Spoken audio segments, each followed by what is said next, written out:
Hello, welcome back to my YouTube channel. അപ്പോൾ last previous വീഡിയോയിൽ നമ്മൾ എന്തൊക്കെയാണ് സംസാരിച്ചെന്ന് ഓർമ്മയുണ്ടോ? നമ്മുടെ ലൈഫ് ഒന്ന് റീസ്റ്റാർട്ട് ചെയ്യുന്നതിനെ പറ്റിയായിരുന്നു സംസാരിച്ചല്ലേ. അപ്പം ഞാൻ പറഞ്ഞിരുന്നു നമുക്ക് കുറച്ച് ചേഞ്ചുകളൊക്കെ വേണം, ചെറിയ ചെറിയ ചേഞ്ചുകളിൽ തുടങ്ങി നമുക്ക് വലിയൊരു മാറ്റത്തിലോട്ട് എത്താൻ പറ്റുള്ളൂ നമ്മൾ പറഞ്ഞിരുന്നു. അപ്പം അതിന് ചെറിയ ചെറിയ കുറച്ച് ഫാക്ടേഴ്സ് ഉണ്ട്, അതിനെപ്പറ്റി സംസാരിക്കാമെന്നു പറഞ്ഞാണ് നിർത്തിയത്. ഇന്ന് നമ്മുടെ ഈ വീഡിയോയിൽ നമുക്ക് ആ കാര്യങ്ങളെ പറ്റി ഒന്ന് സംസാരിക്കാം. അപ്പം അതിന് നമ്മൾ ആദ്യമായിട്ട് എന്താ ചെയ്യേണ്ടത്? നമ്മളെ പറ്റി ഒന്ന് അറിയണം അല്ലേ. അപ്പൊ സെൽഫ് അവയർനെസ് അതാണ് നമ്മുടെ ആദ്യത്തെ ഇമ്പോർട്ടൻറ്റ് ഫാക്ടർ. അപ്പൊ അതിനെപ്പറ്റി അറിയണമെങ്കിൽ മലയാളത്തിൽ സ്വയം അവബോധം എന്ന് പറയും.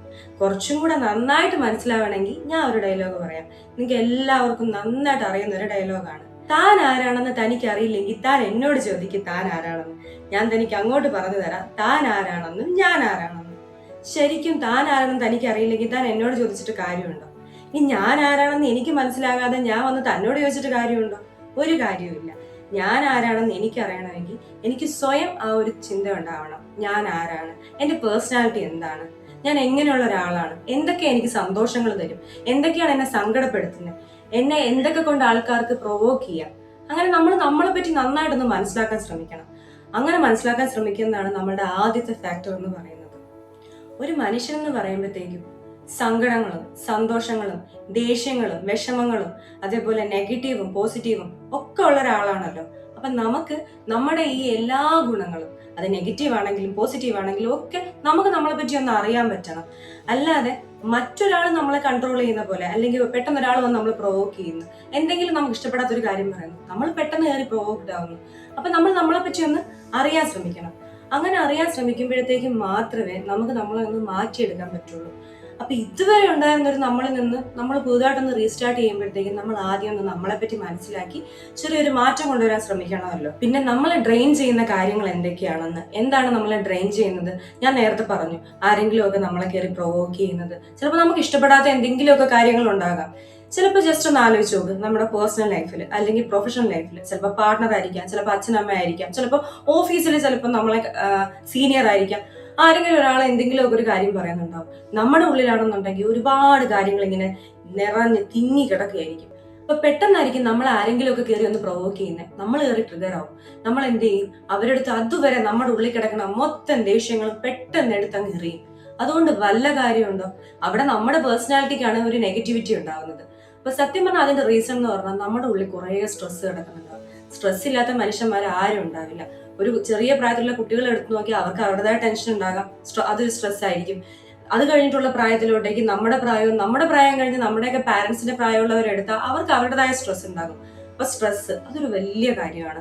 നമ്മൾ ആദ്യം നമ്മളൊന്ന് തിരിച്ചറിയേണ്ടത് നമുക്ക് അങ്ങനെ എന്തെങ്കിലും സ്ട്രെസ് ഉണ്ടോ, അല്ലെങ്കിൽ നമ്മൾ സ്ട്രെസ്സിന്റെ ഒരു സ്റ്റേജും കഴിഞ്ഞ് നമ്മൾ വല്ല ഡിപ്രഷനിലും ആണോ? അങ്ങനെ ഉണ്ടെങ്കിൽ ഞാൻ നിങ്ങളോട് പറയുന്നത്, ഇത് എൻ്റെ ഒരു സജഷൻ ആയിട്ട് എടുക്കണം. നമ്മൾ എന്ത് ചെയ്യണം? നമുക്ക് വളരെ അധികം ഒരു സ്ട്രെസ്സിലാണ് നിൽക്കുന്നത്, നമുക്ക് നമ്മുടെ പാർട്ട്ണറിന്റെ അടുത്തോ അല്ലെങ്കിൽ പാരന്റ്സിന്റെ അടുത്തോ ഫ്രണ്ട്സിന്റെ അടുത്തോ തുറന്ന് പറയാൻ പറ്റുന്നില്ല, എല്ലാം കൂടെ നമ്മൾ ഇങ്ങനെ അകത്ത് കൂട്ടി വെച്ചാണ് ഇരിക്കുന്നതെങ്കിൽ ഉറപ്പായിട്ടും നമ്മളൊരു സൈക്കോളജിസ്റ്റിനെ കാണണം. അപ്പൊ നമ്മൾ വിചാരിക്കും അതൊക്കെ ഭയങ്കര കാശ് ചെലവുള്ള കാര്യമില്ലേ എന്ന്.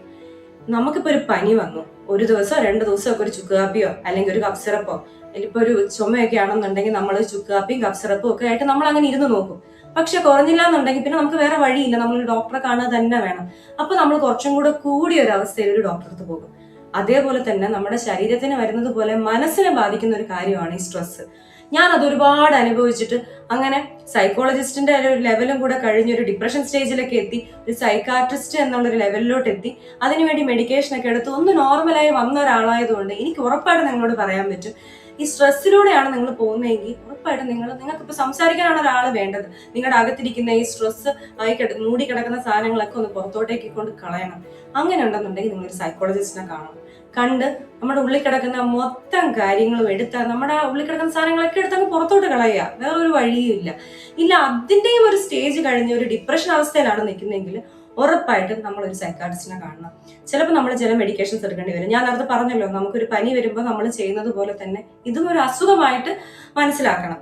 എന്നിട്ടൊരു ഡോക്ടറെ കാണിച്ച് അതിന് വേണ്ട മെഡിക്കേഷൻസ് എടുത്ത് നമ്മൾ അതിനെ മാറ്റിയേ പറ്റൂ. കാരണം നമ്മൾ ഇപ്പൊ അത് വെച്ചിരുന്ന് നമ്മുടെ കയ്യിൽ നിൽക്കാത്തൊരു സ്റ്റേജിലോട്ടേക്ക് എത്തും. ആ സ്റ്റേജ് പിന്നെ നമുക്ക് തിരിച്ചു പിടിക്കാൻ പറ്റില്ല. അപ്പൊ ആദ്യം നമ്മൾ അതൊന്ന് റിയലൈസ് ചെയ്യണം. ഞാൻ വല്ല സ്ട്രെസ്സിലൂടെയാണോ അല്ല വല്ല ഡിപ്രഷൻ സ്റ്റേജിലൂടെ ആക്കിയാണോ പോകുന്നതെങ്കിൽ അതിന് വേണ്ടതായ ഒരു സൊല്യൂഷൻ ഉറപ്പായിട്ടും കണ്ടുപിടിക്കണം. അപ്പൊ ഈ ഒരു സ്റ്റേജ് ഒക്കെ കഴിഞ്ഞു കഴിയുമ്പോഴത്തേക്കും നമ്മളൊന്ന് ഓക്കെ ആവും. അപ്പൊ ഈ സ്ട്രെസ്സിലും ഡിപ്രഷനിലൊന്നും പോകാത്ത ആൾക്കാർക്ക് അതൊരു പ്രശ്നമല്ല കേട്ടോ. നമ്മൾ ഇതുവരെ നമ്മൾ മടിച്ചിരുന്ന, നമ്മൾ കുറെ ദിവസമായിട്ട് നാളെ ചെയ്യാം, മറ്റന്നാളെ ചെയ്യാം, അടുത്ത വർഷം ചെയ്യാം, അടുത്ത ബർത്ത്ഡേക്ക് ചെയ്യാന്ന് പറഞ്ഞ് വെച്ചിരുന്ന കുറച്ച് കാര്യങ്ങളുണ്ടല്ലോ, അങ്ങനെയുള്ള കുറച്ച് വ്യക്തികളാകുമ്പോഴത്തേക്കും നമുക്ക് അടുത്ത ദിവസം തന്നെ നമുക്ക് ഇതൊക്കെ ഒന്ന് ശരിയാക്കി എടുക്കാൻ പറ്റും. അപ്പൊ നമ്മൾ ഈ സെൽഫ് അവയർനെസ്, നമ്മുടെ പേഴ്സണാലിറ്റിയെ പറ്റി നമ്മളൊന്ന് അറിയാൻ ശ്രമിക്കുമ്പോഴത്തേക്കും എന്തൊക്കെ മാറ്റങ്ങളായിരിക്കും ഉണ്ടാകുക? നമ്മളെ ഒന്ന് തിരിച്ചറിയൂല്ലേ? സ്ട്രെസ് മാത്രമല്ല കേട്ടോ, വേറൊരു വില്ലനും കൂടെ ഉണ്ട്, ആങ്സൈറ്റി. നമുക്ക് ആ സാധനം ഉണ്ടെന്ന് ചിലപ്പോൾ നമ്മൾ തന്നെ അറിയില്ല. അത് അങ്ങനത്തെ ഒരു അവസ്ഥയായിരിക്കും. അതിലൂടെ കടന്നു പോയവർക്ക് ചിലപ്പോൾ ഞാനിപ്പോ ഇത് പറയുന്നത് മനസ്സിലാകും.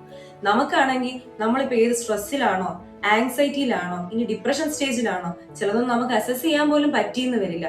അപ്പൊ നമ്മൾ ഉറപ്പായിട്ടും ഇതിനു വേണ്ടി മൂന്നാമതൊരാളുടെ, ഞാൻ പറഞ്ഞില്ലേ, ഒരു സൈക്കാട്രിസ്റ്റിന്റെയോ സൈക്കോളജിസ്റ്റ് ആണെന്നുണ്ടെങ്കിൽ ഒരു സൈക്കോളജിസ്റ്റിന്റെയോ ഹെൽപ്പ് എടുക്കുക അല്ലാതെ മറ്റൊരു വഴിയില്ല. അതല്ലാതെ ഞാൻ പറഞ്ഞില്ലേ, നമുക്കിത് ഉള്ളിൽ വെച്ച് നമ്മളിതിങ്ങനെ ഔട്ട് ബേസ്റ്റ് ചെയ്ത് നമ്മളും നശിച്ചുകൊണ്ടിരിക്കും, നമ്മളെ കൂടെയുള്ള മറ്റുള്ളവരും നമ്മളെ വെറുത്തോണ്ടിരിക്കും. അപ്പൊ നമ്മൾ അതിനെ ഒന്ന് അസസ് ചെയ്യണമെങ്കിൽ നമ്മളൊന്ന് നോക്കണം, നമുക്ക് ആവശ്യത്തിന് ഉറക്കം കിട്ടുന്നുണ്ടോ, അതോ ഇനി ആവശ്യത്തിൽ കൂടുതൽ ഉറക്കമാണോ, എപ്പോഴും നമ്മൾ ഭയങ്കര ടയേർഡാണോ, നമ്മുടെ എനർജി ഇങ്ങനെ ഡ്രെയിൻ ആയി പോയിക്കൊണ്ടിരിക്കുകയാണോ, അതേപോലെ നമ്മളെ കൊണ്ട് ആവശ്യത്തിന് എന്തെങ്കിലും ചിന്തിക്കാനിരിക്കുമ്പോഴത്തേക്കും ചിന്തിക്കാൻ പറ്റുന്നില്ലേ, ഇല്ലെങ്കിൽ നമ്മൾ ഓവർ തിങ്കിങ്ങിലേക്ക് പോയിക്കൊണ്ടിരിക്കുകയാണോ? അങ്ങനെ ഓരോരോ കാര്യങ്ങളും നിങ്ങൾ ആലോചിച്ച് നോക്കണം. എൻ്റെ ഒരു ദിവസത്തിൽ എങ്ങനെയൊക്കെയാണ് ഞാൻ ആ ഒരു ദിവസത്തിനെ തീർത്തോണ്ടിരിക്കുന്നത് എന്നുള്ളത്. അപ്പോൾ എങ്ങനെയൊക്കെയോ തീർത്തോണ്ടിരിക്കുകയാണ്, ഇതിൽ ഏതെങ്കിലുമൊക്കെ ചില പ്രശ്നങ്ങൾ ഉണ്ടെന്നുണ്ടെങ്കിൽ ഉറപ്പായിട്ടും നിങ്ങൾ മൂന്നാമതൊരാളുടെ ഹെൽപ്പ് എടുത്തേ പറ്റൂ. അല്ലാന്നുണ്ടെങ്കിൽ നമ്മളെയും വെറുക്കും, നമ്മളെ ചുറ്റുമുള്ളവരും നമ്മളെ വെറുത്തു തുടങ്ങും, നമുക്ക് നമ്മുടെ ലൈഫ് അങ്ങോട്ട് മതിയായി എന്ന് തോന്നിപ്പോകും. അപ്പം ഇതൊക്കെ ആദ്യം നമ്മളൊന്ന് മനസ്സിലാക്കിയെടുക്കണം. ഇതിൽ ഏതൊക്കെ പ്രശ്നങ്ങളിലൂടെയാണ് നമ്മൾ പോയിക്കൊണ്ടിരിക്കുന്നതെന്ന് ഒരു റിയലൈസേഷൻ നമ്മൾ എടുക്കുക. അതിന് വേണ്ട ഒരു സൊല്യൂഷനും കണ്ടുപിടിക്കുക. സൊല്യൂഷൻ ഞാൻ ഓൾറെഡി പറഞ്ഞു കഴിഞ്ഞു. അപ്പൊ അതിനെപ്പറ്റി നന്നായിട്ടൊന്ന് ആലോചിക്കുക. അപ്പൊ ഇങ്ങനെയുള്ള കാര്യങ്ങളൊക്കെ നമ്മളൊന്ന് സോർട്ട് ചെയ്ത് വരുമ്പോഴത്തേക്കും സത്യം പറഞ്ഞാൽ നമുക്ക് നമ്മളെ പറ്റി നല്ലൊരു ധാരണ ഉണ്ടാകും. ഞാനിപ്പോ എന്താണ്, ഞാൻ ഏത് അവസ്ഥയിൽ കൂടെയൊക്കെയാണ് പോയിക്കൊണ്ടിരിക്കുന്നത്, ഞാൻ ഹാപ്പി ആണോ, ഇല്ല നമ്മൾ കാരണം നമ്മുടെ ചുറ്റുമുള്ളവരൊക്കെ ഒന്ന് ഹാപ്പി ആണോ, എല്ലാം നമുക്കൊന്ന് മനസ്സിലായി തുടങ്ങും. അത് കഴിയുമ്പോഴത്തേക്കും നമുക്ക് നല്ല നല്ല ഹാബിറ്റ്സുകൾ സ്റ്റാർട്ട് ചെയ്യും, നമ്മളൊരു റൊട്ടീനിലോട്ടൊക്കെ എത്തിത്തുടങ്ങും. അപ്പം നമ്മളിലുള്ള സന്തോഷം നമ്മുടെ ചുറ്റുമുള്ളവരിൽ നമ്മൾ കണ്ടു തുടങ്ങും. അതേപോലെ നമ്മളൊരു ഗോൾ സെറ്റ് ചെയ്യും ലൈഫിൽ. അടുത്തടുത്ത കാര്യങ്ങളിൽ എനിക്ക് എങ്ങനെയൊക്കെയാണ് പോകാൻ പറ്റുക, എനിക്ക് എന്തൊക്കെയാണ് വേണ്ടത്, എനിക്ക് എവിടെയാണ് സക്സസ് ആവേണ്ടത്, ഞാൻ നാളെ മുതൽ എന്ത് കാര്യത്തിന് വേണ്ടിയിട്ട് ഇറങ്ങണം, അങ്ങനെ നമുക്ക് എല്ലാത്തിനെയും പറ്റിയിട്ട് ഒരു ധാരണ ഉണ്ടാകും. അതേപോലെ ഇതുവരെ നമ്മൾ പല മിസ്റ്റേക്സ് ലൈഫിൽ ചെയ്തിട്ടുണ്ടാകും അല്ലേ? ചിലപ്പോഴൊക്കെ നമ്മുടെ മിസ്റ്റേക്കുകളായിരിക്കും നമ്മളെ ഓരോ ഫെയിലിയേഴ്സിൽ കൊണ്ടെത്തിച്ചിട്ടുണ്ടാവുക. അവിടെ മുതൽ നമ്മൾ എന്ത് ചെയ്ത് തുടങ്ങുന്നറിയോ? നമ്മുടെ മിസ്റ്റേക്സ് റിപ്പീറ്റ് ചെയ്യാതായി തുടങ്ങും. എന്ന് പറഞ്ഞാൽ നമ്മുടെ മിസ്റ്റേക്സ് എന്തൊക്കെയാണെന്ന് നമ്മൾ മനസ്സിലാക്കി കഴിയുമ്പോഴത്തേക്കും ഇനി ലൈഫിൽ അതേ മിസ്റ്റേക്സ് തന്നെ നമ്മൾ റിപ്പീറ്റ് ചെയ്യൂല. അങ്ങനെ നമ്മളൊരു ചേഞ്ചിലോട്ടേക്ക് എത്തും. ഇത് തന്നെ നമ്മളെ ലൈഫിൽ ഒരു വലിയ മാറ്റമായിരിക്കും കേട്ടോ. അതിനെനിക്ക് ഉറപ്പ് പറയാൻ പറ്റും. കാരണം ഞാനും അതേ ഒരു സ്റ്റേജിലൂടെയാണ് കടന്നു വന്നത്. ഞാനിപ്പോ ബാക്കോട്ട് തിരിഞ്ഞു നോക്കുമ്പോൾ എന്തൊക്കെയാണ് എൻ്റെ ലൈഫിൽ ഞാൻ ചെയ്തുകൊണ്ടിരുന്ന മിസ്റ്റേക്സ് എന്ന് നല്ല രീതിയിൽ മനസ്സിലാക്കിയതിനു ശേഷം മാത്രമാണ് എൻ്റെ ലൈഫിൽ ആ ഒരു വലിയ മാറ്റം വന്നത്. പിന്നെ ഇത്രയും കാലം നമ്മളുടെ ഇമോഷൻസ് ആയിരുന്നു നമ്മളെ കൺട്രോൾ ചെയ്തിട്ടുണ്ടാകുക. മെയിൻലി എങ്ങനെയാണെന്ന് അറിയോ? അതാണ് ഞാൻ നേരത്തെ പറഞ്ഞു വന്നത്. നമ്മളെ പേഴ്സണൽ ലൈഫിലോ പ്രൊഫഷണൽ ലൈഫിലോ ചിലപ്പോൾ വീട്ടില് നമ്മുടെ കുട്ടികളായിരിക്കും, അല്ലെങ്കിൽ നമ്മുടെ പാരന്റ്സ് ആയിരിക്കും, പാർട്ട്ണർ ആയിരിക്കാം, ഫ്രണ്ട്സ് ആയിരിക്കാം, ഇനി ഓഫീസിൽ നമ്മുടെ സീനിയർ ആയിരിക്കാം, അല്ലെങ്കിൽ ഒരു കോവർക്കർ ആയിരിക്കാം. എന്തെങ്കിലും ചെറിയ കാര്യത്തിനൊക്കെ ആയിരിക്കും നമ്മളടുത്ത് ചിലപ്പോൾ ഒന്ന് ദേഷ്യപ്പെടുവോ, എന്തെങ്കിലും ഒരു കാര്യത്തിന് പെട്ടെന്നൊന്ന് പൊട്ടിത്തെറിക്കുകയോ ചെയ്യുമ്പോഴത്തേക്കും നമ്മുടെ കയ്യിൽ നിന്ന് എല്ലാം നമ്മളും വിട്ട് നമ്മളും ഭയങ്കരമായിട്ട് പൊട്ടിത്തെറിക്കും. അത് എന്തുകൊണ്ടാന്ന് പറഞ്ഞാൽ നമ്മുടെ ഇമോഷനാണ് നമ്മളെ കൺട്രോൾ ചെയ്തുകൊണ്ടിരിക്കുന്നത്. അപ്പം നമ്മളൊരു സെൽഫ് അവയർനെസ് വരുമ്പോഴത്തേക്കും നമ്മളെ അസസ് ചെയ്ത് കഴിയുമ്പോഴത്തേക്കും നമ്മുടെ ഇമോഷൻസിനെ കൺട്രോൾ ചെയ്യാൻ തുടങ്ങും. അതിന്റെ വ്യത്യാസം മനസ്സിലായോ? ഇമോഷൻസ് നമ്മളെ കൺട്രോൾ ചെയ്യുന്നതും നമ്മളെ ഇമോഷൻസിനെ കൺട്രോൾ ചെയ്യുന്നതും രണ്ടാണ്. നമ്മളെ ഇമോഷൻസിനെ കൺട്രോൾ ചെയ്ത് തുടങ്ങുമ്പോഴത്തേക്കും ആവശ്യമില്ലാതെ ആരെടുത്തും അമിതമായ ഒരു അളവിലപ്പുറം നമ്മൾ സംസാരിക്കാനോ പൊട്ടിത്തെറിക്കാനോ ചുമ്മാ ഒരു ആർഗ്യുമെന്റിനോ നമ്മൾ നിൽക്കില്ല. ആ ഒരു വലിയ മാറ്റം നമ്മുടെ ലൈഫിൽ വരും. അപ്പൊ സെൽഫ് അവയർനെസ് ഏതാണ്ട് മനസ്സിലായിട്ടുണ്ടല്ലോ. ഇനി ഇതെന്ന് പറഞ്ഞാൽ ഇപ്പൊ ഞാൻ പറഞ്ഞ ഒരു 4-5 പോയിന്റിൽ ഒതുങ്ങുന്ന കാര്യമൊന്നുമല്ല കേട്ടോ. ഒരുപാട് അതിനെപ്പറ്റി സംസാരിക്കാനുണ്ട്. പക്ഷെ ഞാൻ എന്റെ കൊച്ചു വീഡിയോ ആയതുകൊണ്ട് പെട്ടെന്ന് അങ്ങ് പറഞ്ഞ് ചുരുക്കുന്നതേ ഉള്ളൂ. ഇല്ല, നിങ്ങൾക്ക് ഇനി അതിനെപ്പറ്റിയൊക്കെ ഒരുപാട് അറിയണമെന്നുണ്ടെങ്കിൽ ജസ്റ്റ് ഒന്നൊരു കമന്റ് ചെയ്താൽ മതി. നമുക്ക് അതിനെപ്പറ്റി വളരെ വിശദമായിട്ട് സംസാരിക്കാം. അപ്പം ഞാൻ അടുത്ത പോയിന്റിലോട്ട് പോകാം. നമ്മുടെ അടുത്ത ഫാക്ടർ എന്ന് പറയുമ്പോഴത്തേക്കും നമ്മുടെ മൈൻഡ് സെറ്റ് ആണ് കേട്ടോ. അപ്പൊ നമ്മളെ അസസ് ചെയ്തൊരു സെൽഫ് അവയർനെസ് ഉണ്ടായി കഴിയുമ്പോഴത്തേക്കും നമ്മുടെ മൈൻഡ് സെറ്റിൽ ഒരു ചേഞ്ച് വരും. ആ ചേഞ്ച് നമ്മൾ ഉണ്ടാക്കണം. എങ്ങനെയായിരിക്കും നമ്മുടെ മൈൻഡ് സെറ്റ്? നമ്മൾ അതുവരെ എല്ലാം നെഗറ്റീവായിട്ട് ഒരു കാര്യം നടന്നില്ലെങ്കിൽ നമ്മൾ പറയും, ശടാ എന്റെ കയ്യിൽ നിന്നെല്ലാം പോയിക്കൊണ്ടിരിക്കുക, ഞാൻ എന്തിപ്പോയി കൈവച്ചാലും എനിക്ക് നഷ്ടങ്ങളാണ്, എൻ്റെ കയ്യിലൊന്നും അങ്ങോട്ട് വരുന്നില്ല, എനിക്കെല്ലാം നെഗറ്റീവായിട്ടേ സംഭവിക്കുന്നുള്ളൂ. നമ്മൾ അപ്പുറത്തും ഇപ്പുറത്തുള്ളവരെയൊക്കെ പറ്റി ആലോചിക്കും, അല്ലെങ്കിൽ നമ്മൾ നമ്മുടെ ഫ്രണ്ട്സിനെ പറ്റി ഒന്ന് ആലോചിക്കും. പക്ഷെ അവന്റെ കാര്യങ്ങളെല്ലാം നടക്കുന്നുണ്ടല്ലോ, അവൻ വീട് വാങ്ങിയല്ലോ, അവൻ കാറ് വാങ്ങിയല്ലോ, എനിക്ക് എന്തുകൊണ്ട് ഇതൊന്നും പറ്റുന്നില്ല. അങ്ങനെ നമ്മൾ നമ്മളെ തന്നെ ഭയങ്കര നെഗറ്റീവ് അടിച്ചായിരിക്കും ഇരിക്കുക. ആദ്യം നമ്മൾ ഈ നെഗറ്റിവിറ്റീൻ്റെ അടുത്ത് അങ്ങോട്ട് പുറത്തോട്ട് കളയണം, ജസ്റ്റ് അടിച്ചങ്ങ് തെറിപ്പിക്കണം. എന്നിട്ട് നമ്മൾ എന്ത് ചിന്തിക്കണം എന്ന് വെച്ചാൽ കുറച്ച് പോസിറ്റീവായിട്ട് ചിന്തിക്കാൻ പറ്റണം. നമ്മുടെ മൈൻഡ് സെറ്റാണ് നമ്മളുടെ ചിന്തയിൽ, നമ്മുടെ തോട്ട്സിനെ ഏറ്റവും കൂടുതൽ പ്രൊമോട്ട് ചെയ്യുന്ന, നമ്മൾ ചിന്തിക്കുന്ന ഓരോ കാര്യങ്ങളിലും നമ്മുടെ മൈൻഡ് സെറ്റാണ് വരുന്നത്. നമ്മൾ പോസിറ്റീവായിട്ടാണ് ചിന്തിക്കുന്നതെങ്കിൽ കാര്യങ്ങളൊക്കെ പോസിറ്റീവായിട്ട് തന്നെ നടക്കും. വെറുതെ നടക്കില്ല, നമ്മൾ അതിന്റെ പുറകെ ഇറങ്ങി നടക്കണം. അത് ഹാർഡ് വർക്ക്, അത് വേറൊരു സാധനം ബാക്കിലുണ്ട്, നമുക്ക് അതിനെപ്പറ്റി പിന്നീട് സംസാരിക്കാം. പക്ഷെ മൈൻഡ് സെറ്റ് വലിയ ഇമ്പോർട്ടന്റ് ആയ ഒരു ഫാക്ടറാണ്. നമ്മൾ കഴിഞ്ഞ ദിവസത്തെ വീഡിയോയിലൊക്കെ പറഞ്ഞിരുന്നല്ലേ, ഭയങ്കരമായിട്ട് മോട്ടിവേഷൻ കയറുന്ന കാര്യം ആണ്. നമുക്ക് ഭയങ്കര മോട്ടിവേഷൻ കയറും. ഇപ്പൊ ചിലപ്പോൾ എന്റെ ഈ വീഡിയോ കണ്ടിട്ടും കുറച്ചു പേർക്കെങ്കിലും ഒരു മോട്ടിവേഷൻ തോന്നിക്കാം. എന്നിട്ട് നമ്മൾ എന്ത് ചെയ്യും, ഈ പറഞ്ഞതുപോലെ അലാറം ഒക്കെ സെറ്റ് ചെയ്ത് ഒരു ദിവസം അല്ലെ, കൂടിപ്പോയി ഒരു ദിവസം നമ്മൾ ഭയങ്കര എനർജിയിൽ, ഞാൻ ഭയങ്കര മോട്ടിവേറ്റഡ് ആയി, ഒരുമാതിരി ബാധയൊക്കെ കയറുന്ന പോലെ ഭയങ്കര മോട്ടിവേറ്റഡ് ആയിട്ട് നിൽക്കും. നാളെ ആകുമ്പോഴത്തേക്കും തീർന്നു, ബലൂണിന്റെ കാറ്റൊക്കെ പോയതുപോലെ. അതുകൊണ്ട് ഈ മോട്ടിവേഷൻ എന്ന് പറയുന്ന സാധനം നമുക്ക് ഉണ്ടാകുന്നതല്ല, നമ്മൾ ഉണ്ടാക്കുന്നതാണ്. അതിന് നമ്മുടെ മൈൻഡ് സെറ്റ് ഒരു വലിയ ഫാക്ടറാണ്. നമുക്ക് ആ ഒരു മോട്ടിവേഷൻ ഒന്ന് കയറി കഴിയുമ്പോഴത്തേക്കും അന്ന് മുതൽ നമ്മൾ അങ്ങോട്ട് സ്റ്റാർട്ട് ചെയ്യണമെന്നേ നമ്മുടെ ജേർണി. നമ്മൾ നമ്മുടെ ലൈഫിൽ, നമുക്കൊരു ഒറ്റ ലൈഫേ ഉള്ളൂ, നമ്മുടെ ബെറ്റർ വേർഷനിൽ നമുക്ക് ജീവിക്കാൻ പറ്റണം. അതല്ലാന്നുണ്ടെങ്കിൽ എല്ലാ ദിവസവും കഴിക്കുന്നു, കിടന്നുറങ്ങുന്നു, ബാക്കി എന്തൊക്കെയോ കുറെ കാര്യങ്ങൾ ചെയ്യുന്നു, അങ്ങനെ നമ്മുടെ ലൈഫ് കൊണ്ടുപോയിട്ട് കാര്യമുണ്ടോ? നമ്മൾ ഈ മരിക്കാൻ വേണ്ടി, അല്ലെങ്കിൽ മരിക്കുന്നതിന് തൊട്ട് മുന്നേ നമ്മളൊരു ബെഡിൽ കിടക്കുകയാണെന്ന് വെച്ചോ, അപ്പൊ നമ്മളിങ്ങനെ ആലോചിക്കുക, ഞാൻ ശരിക്കും ജീവിച്ചിട്ടുണ്ടായിരുന്നോ? ഞാൻ എനിക്ക് ഇഷ്ടമുള്ള പോലെയൊക്കെ ജീവിച്ചിട്ടുണ്ടോ? എന്റെ ചുറ്റുമുള്ള എല്ലാവരും എന്നിൽ ഹാപ്പി ആയിരുന്നോ എന്നൊക്കെ ആലോചിക്കും. ഇനിയിപ്പോ ചുറ്റുമുള്ളവർക്കൊന്നും സന്തോഷം കൊടുക്കാൻ പോയില്ലെങ്കിലും നമുക്ക് നമ്മളെ തന്നെ ഒന്ന് സന്തോഷിപ്പിക്കണ്ടേ? അതിന് നമ്മൾ നമ്മുടെ ബെറ്റർ വേർഷനിൽ ജീവിക്കണം. അങ്ങനെ ജീവിച്ച് മരിക്കുന്നതിനും ഉണ്ട് ഒരു അന്തസ്, ഇല്ലേ? ആഹാ അന്തസ്. അപ്പൊ ആ അന്തസ് വരണം എന്നുണ്ടെങ്കിൽ നമ്മൾ എന്ത് ചെയ്യണം, നമ്മുടെ മൈൻഡ് സെറ്റ് ഒക്കെ ഒന്ന് ശരിയാക്കി എടുക്കണം. അപ്പൊ ഈ മൈൻഡ് സെറ്റ് എന്ന് പറയുന്നത് രണ്ട് രീതിയിലുണ്ട് കേട്ടോ, 2 ടൈപ്സ് ആണ്. അതിലൊന്നെന്ന് പറയുന്നത് ഫിക്സ്ഡ് മൈൻഡ് സെറ്റ് ആണ്. നമ്മുടെ ചുറ്റുമുള്ളവർക്കോ അല്ലെങ്കിൽ നമുക്കോ, അത് നിങ്ങൾക്കോ ചിലപ്പോൾ ഉണ്ടായിട്ടുണ്ടാകാം. ഞാനൊന്നും മാറില്ല, ഞാൻ ഇങ്ങനെയാ, എന്നെ നിങ്ങൾ എങ്ങനെയാ അഡ്ജസ്റ്റ് ചെയ്തോ, അല്ലെങ്കിൽ ഇങ്ങനെ അക്സെപ്റ്റ് ചെയ്യും, ഞാനൊന്നും മാറാൻ പോകുന്നില്ല, അങ്ങനെ ചിന്തിക്കുന്ന കുറച്ച് പേരില്ലേ? ചിലപ്പോൾ നമുക്കും അങ്ങനത്തെ ഒരു ചിന്താഗതി ഉണ്ടാകൂല്ലേ? അതാണ് ഈ ഫിക്സ്ഡ് മൈൻഡ് സെറ്റ്. അതുകൊണ്ട് എന്തെങ്കിലും ഉപകാരം ഉണ്ടോ? നമുക്കും ഇല്ല, മറ്റുള്ളവർക്കും ഇല്ല. നമുക്ക് എന്തെങ്കിലും ഒരു മാറ്റം വരണം എന്നുണ്ടെങ്കിൽ ആ മൈൻഡ് സെറ്റിനെ ആദ്യം ചേഞ്ച് ചെയ്യണം. ഇനി രണ്ടാമതൊരു മൈൻഡ് സെറ്റ് ഉണ്ട്, ഗ്രോത്ത് മൈൻഡ് സെറ്റ്. ഞാനത് പഠിക്കണം, എനിക്ക് എൻ്റെ ലൈഫിൽ ഇമ്പ്രൂവ് ചെയ്യണം, ഞാൻ എന്തെങ്കിലുമൊക്കെ ഒന്ന് ആകണം, എനിക്കും അതൊക്കെ ഒന്ന് എക്സ്പീരിയൻസ് ചെയ്യണം, എനിക്കും സന്തോഷത്തോടെയുള്ളൊരു ലൈഫ് വേണം. അങ്ങനെ നമ്മളെ കൊണ്ട് ചിന്തിക്കാൻ പറ്റുന്നതാണ് നമ്മുടെ ഗ്രോത്ത് മൈൻഡ് സെറ്റ്. അതിന് ഒരുപാട് ഗ്രോത്ത് ഉണ്ടാവും, നമ്മുടെ ലൈഫിൽ വലിയ ഗ്രോത്ത് ഉണ്ടാക്കി തരുന്ന ഒരു മൈൻഡ് സെറ്റാണ് അത്.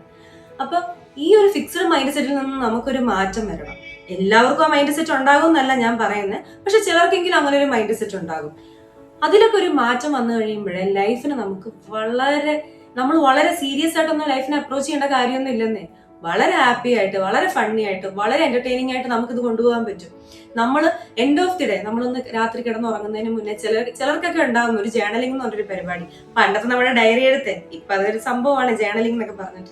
പക്ഷെ അങ്ങനെയൊക്കെ വേണമെങ്കിൽ ഒരു 5 മിനിറ്റ് നമുക്ക് രാത്രി ലാസ്റ്റ് ആയിട്ട് ഒന്ന് ഇരിക്കുമ്പോഴത്തേക്കും എന്റെ ഇന്നത്തെ ദിവസം എങ്ങനെയൊക്കെയാണ് പോയിട്ടുള്ളതെന്ന് വേണമെങ്കിൽ ഒന്ന് എഴുതി വെക്കാം, അല്ലെങ്കിൽ ഒന്ന് ആലോചിക്കാം, ഫോണിലൊന്ന് നോട്ട് ചെയ്യാം. ഇനിയിപ്പോ ഇതൊന്നും ഇല്ലെങ്കിലും സ്വന്തമായിട്ടിരുന്ന ഒരു 5 മിനിറ്റ് ആലോചിച്ചാൽ മതിയെന്നേ, അടിപൊളിയായിരിക്കും. പക്ഷെ അത് അത്രയും ഒരു ലെവലിൽ ഒരു ഹാപ്പി ആയ ലൈഫ് ആണെങ്കിൽ മാത്രമേ അങ്ങനെ ആലോചിക്കാൻ പോലും നമ്മൾ ഇഷ്ടപ്പെടൂ. അപ്പൊ നമ്മൾ ഗ്രോത്ത് മൈൻഡ് സെറ്റിനെ പറ്റി പറഞ്ഞല്ലേ, ആ ഗ്രോത്ത് മൈൻഡ് സെറ്റ് എന്ന് പറയുമ്പോഴത്തേക്കും അത് നമുക്ക് എന്തെല്ലാം ഇമ്പ്രൂവ്മെന്റ് ആണ് തരിക എന്നുള്ളത് നമുക്കൊന്ന് നോക്കാം. അപ്പൊ നമ്മൾ ഗ്രോത്ത് മൈൻഡ് സെറ്റിനെ പറ്റി പറഞ്ഞില്ലേ, അപ്പൊ ഈ ഗ്രോത്ത് മൈൻഡ് സെറ്റിലോട്ട് നമ്മൾ എത്തിക്കഴിയുമ്പോഴത്തേക്കും എന്തൊക്കെ ചേഞ്ചസ് ഉണ്ടാവും എന്ന് നോക്കാം. നമ്മുടെ ഒരു ബെറ്റർ ഷേപ്പ് എന്ന് പറയുമ്പോൾ ബോഡി ഷേപ്പ് അല്ല കേട്ടോ, നമ്മളൊന്ന് ഷേപ്പ് ചെയ്യും. നമ്മൾ ഇങ്ങനെയൊക്കെ ആയിരിക്കണം, ഇതുപോലൊരു പേഴ്സണാലിറ്റിയിലുള്ള ഒരാളായിരിക്കണം, ഇതുപോലത്തെ ഒരു ഇൻഡിവിജ്വൽ ആയിരിക്കണം. അങ്ങനെ നമ്മളെ ഒന്ന് ഷേപ്പ് ചെയ്യാൻ തുടങ്ങും. രണ്ടാമത് നമ്മൾ എടുക്കുന്ന എല്ലാ ഡിസിഷൻസും വളരെ ക്ലിയർ ആയിട്ടുള്ള ഡിസിഷൻസ് ആയിരിക്കും, നല്ല ക്ലാരിറ്റി ഉണ്ടാകും എല്ലാ കാര്യത്തിലും. ഇനി മൂന്നാമത്തെ കാര്യം എന്ന് പറയുമ്പോഴത്തേക്കും നമ്മൾ വളരെ കോൺഫിഡന്റ് ആയിരിക്കും. എന്തൊരു കാര്യം ചെയ്യാൻ വേണ്ടിയിട്ട് നമ്മൾ ഇറങ്ങുമ്പോൾ നമ്മൾ ആവശ്യത്തിന് കോൺഫിഡൻസ് ആയിട്ടായിരിക്കും ഇറങ്ങുക. നമുക്ക് ബാക്കോട്ട് നോക്കി ഒന്നും പേടിക്കാനില്ല, കാരണം നമ്മളെല്ലാം ചെയ്തു വെക്കേണ്ടതെല്ലാം ചെയ്തു വെച്ചിട്ടുണ്ട്. അങ്ങനെ ഒരു കോൺഫിഡൻസ് ഉണ്ടാവുക എന്ന് പറയുന്നത് ചെറിയ കാര്യമൊന്നും അല്ലല്ലോ അല്ലേ? പിന്നെ ലൈഫിന്റെ ഡയറക്ഷൻ തന്നെ അങ്ങോട്ട് മാറുമെന്നേ, ഈ കാര്യത്തിൽ ഞാൻ ഉറപ്പ് തരിക. കാരണം ഈ കുഞ്ഞു കുഞ്ഞു കാര്യത്തിൽ നമ്മളൊരു മാറ്റം കൊണ്ടുവരുമ്പോഴത്തേക്കും അത് നാളെ വലിയ വലിയ കാര്യങ്ങളിലേക്കുള്ള മാറ്റമായിരിക്കും. അത് മനസ്സിലാവുന്നുണ്ടെങ്കിൽ ഇതൊക്കെ ഒന്ന് ചെയ്തു നോക്കണം. ചുമ്മാ ഞാൻ വന്നിരുന്ന് 10 മിനിറ്റോ 15 മിനിറ്റോ വന്നിരുന്ന് പറയുമ്പോഴത്തേക്കും ഇതും കേട്ടിട്ട് മൈൻഡ് ആക്കാതെ പോകരുത്. ജസ്റ്റ് ഒന്ന് ചെയ്തു നോക്ക്. ആർക്കും നഷ്ടമുള്ള കാര്യമൊന്നും അല്ലല്ലോ, നമുക്കൊരു ഉപകാരമുള്ള കാര്യമല്ലേ. അപ്പൊ നമ്മൾ ഓൾറെഡി 2 ഫാക്ടേഴ്സ് കംപ്ലീറ്റ് ചെയ്തിട്ടുണ്ട് കേട്ടോ. നമ്മൾ സെൽഫ് അവയർനെസ് പറഞ്ഞു, മൈൻഡ് സെറ്റ് പറഞ്ഞു. മൈൻഡ് സെറ്റിനെ പറ്റിയും നമുക്ക് ഒരുപാട് സംസാരിക്കാനുണ്ട്. പക്ഷെ ഞാൻ അതിനെപ്പറ്റി വളരെ ചെറുതായിട്ട് നമ്മൾ തമ്മിൽ സംസാരിച്ചിട്ടുള്ളൂ. ഇനി നമുക്ക് മൂന്നാമത്തതിനെ പറ്റി സംസാരിക്കാം. ഡിസിപ്ലിൻ എന്ന് പറയുന്നത് ഒരു വലിയ ടോപ്പിക്കാണ് കേട്ടോ. പക്ഷെ ഞാൻ അതിനെപ്പറ്റി വളരെ കുറച്ചേ സംസാരിക്കുന്നുള്ളൂ, കാരണം നമുക്ക് ടൈം പോയിക്കൊണ്ടിരിക്കുകയാണ്. അപ്പൊ ഡിസിപ്ലിൻ എന്ന് പറഞ്ഞു തുടങ്ങുമ്പോഴേ കൺസിസ്റ്റൻസിയാണ് ഡിസിപ്ലിന്റെ എല്ലാം. കൺസിസ്റ്റന്റ് ആയിട്ട് ഒരു കാര്യം ചെയ്യാൻ പറ്റുന്ന ഒരാൾക്ക് മാത്രമേ ലൈഫിൽ ഡിസിപ്ലിൻ ആയിട്ട് ജീവിക്കാൻ പറ്റുള്ളൂ. ഡിസിപ്ലിനും കൂടെ കൊണ്ടുവരാത്തിടത്തോളം നമ്മുടെ ലൈഫിൽ ഒരു റീസ്റ്റാർട്ട് എന്ന് പറയുന്നത് ഇമ്പോസിബിൾ ആണ്. അപ്പം കൺസിസ്റ്റൻസിനെ കുറിച്ച് പറഞ്ഞു വരുന്നപ്പോഴാണ് ഞാനൊരു കാര്യം ഓർത്തെ. കൺസിസ്റ്റൻസിയെ പറ്റി കൂടുതൽ അറിയണമെന്നുണ്ടെങ്കിൽ നമ്മൾ KFC വരെ ഒന്ന് പോകേണ്ടി വരും. അവിടെ പോയിട്ട് ചിക്കൻ ബക്കറ്റ് വാങ്ങിയിരുന്ന് കഴിക്കാനല്ല KFC. നമ്മൾ KFCയുടെ ഫൗണ്ടറെ പറ്റി ഒരുവിധം എല്ലാവർക്കും അറിയാം. കാരണം ആ ബക്കറ്റിന്റെ മുന്നിലിരിക്കുന്ന ആ ഒരു ഫോട്ടോ ഉണ്ടല്ലോ, അത് അതിന്റെ ഫൗണ്ടറിന്റെ ഫോട്ടോയാണ്. കേണൽ ഹെർമൻ സാൻഡേഴ്സ്, അദ്ദേഹമാണ് ഈ KFCയുടെ ഫൗണ്ടർ. അപ്പോൾ അദ്ദേഹം ഒരുപാട് തവണ, അദ്ദേഹത്തിന്റെ ഒരു ചെറിയ പ്രായം മുതൽ ഒരുപാട് തവണ ഈ ബിസിനസ്സിലും ജോബിലും എല്ലാം ഫെയിലിയേഴ്സ് മാത്രമാണ് ലൈഫ് എന്ന് തോന്നിയ ഒരു വ്യക്തിയായിരുന്നു. എന്നിട്ട് അദ്ദേഹം സൂയിസൈഡ് വരെ ചെയ്യാൻ വേണ്ടിയിട്ട് ശ്രമിച്ച ഒരു വ്യക്തിയാണ്. പക്ഷെ ലൈഫിൽ 1009 തവണ അദ്ദേഹം വീണ്ടും ശ്രമിച്ചാണ് ഇന്ന് നമ്മൾ എല്ലാവരും ആഹ്ലാദത്തോടെ പോയി കഴിക്കുന്ന ഒരു KFC ഉണ്ടല്ലോ, അങ്ങനെ ഒരു സംരംഭം തുടങ്ങി വെച്ചത്. ഇന്ന് 65 കൺട്രീസിലാണ് ഉണ്ടെന്നാണ് പറയുന്നത്. അതിന് മുകളിലുണ്ടാകാം.